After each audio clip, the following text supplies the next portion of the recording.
به نظر من اکثر مردم ایران امروزه اطلاع و درک درستی از برنامه هسته‌ای که در گذشته و امروز اتفاق افتاده ندارند.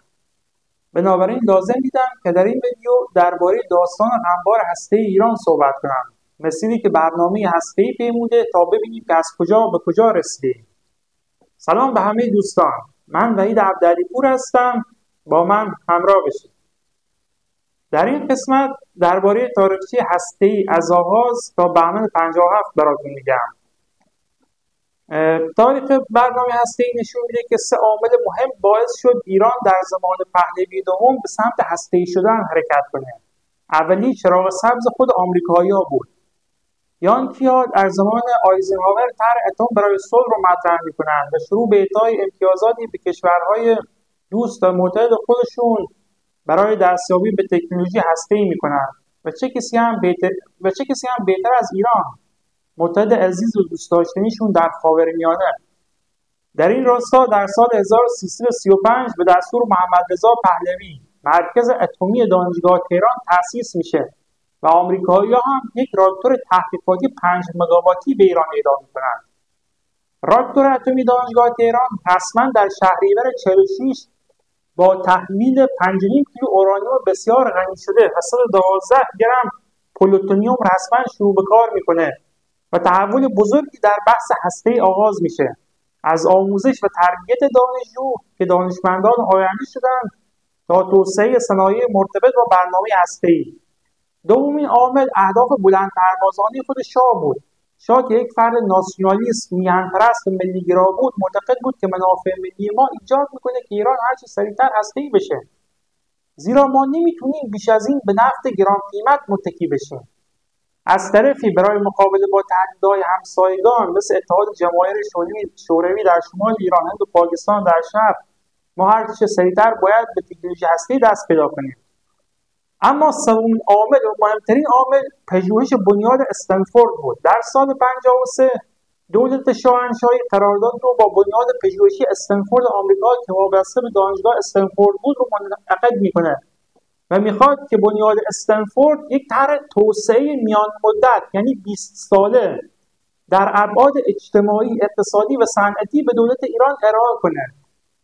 در نهایت هم بنیاد استنفورد یک طرح مطالعاتی در 20 جلد به دولت ایران ارائه میکنه و در آن میگه که آقای محمد رضا پهلوی، حکومت شاهنشاهی ایران، اگه شما میخواهید به پیشرفت اقتصادی و صنعتی دست پیدا کنید و در مسیر کشورهای جهان اول قرار بگیرید، باید به 20,000 مگاوات برق هسته‌ای تا سال 1374 دست پیدا کنید و تنها راه شما هم دستیابی به آن از طریق ایجاد نیروگاه‌های هسته‌ایه.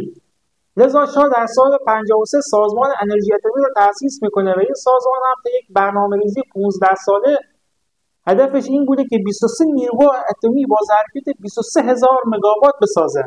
لذا به سرعت با پیمانکاران خارجی وارد مذاکره میشه و از سال 53 تا 57 قرارداد ساخت 8 نیروگاه اتمی به امضا میرسه. این نیروگاه‌ها شامل 2 نیروگاه در بوشهر، 2 تا در اصفهان، 2 تا در ساوه که با آلمان غربی قراردادش امضا میشه و 2 نیروگاه در دارخونه اهواز با فرانسوی‌ها. در این میان کار ساخت نیروگاه بوشهر توسط شرکت کرافتورک آلمان آغاز میشه که تا سال 57 راکتور شماره 1 85% و راکتور شماره 2 65% پیشرفت فیزیکی داشتند.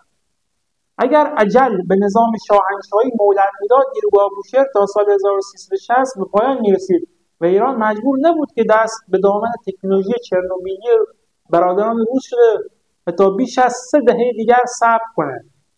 همچنین شاه برنامه هسته‌ای را غیر از ساخت نیروگاه در 2 محور دیگر انجام داد.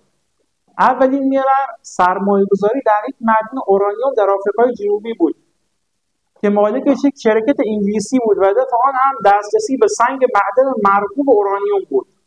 و دوم محور هم خرید 10% سهام شرکت فرانسوی یورودیف بود که قرار بود در منطقه تریسکانسن فرانسه احداث بشه. تخصص این شرکت تقلیص سنگ معدن اورانیوم بود و هدف هم این بود که ایران بتونه سنگ اورانیومی رو که توسط این شرکت انگلیسی در آفریقای جنوبی میخره در فرانسه غنی‌سازی کنه.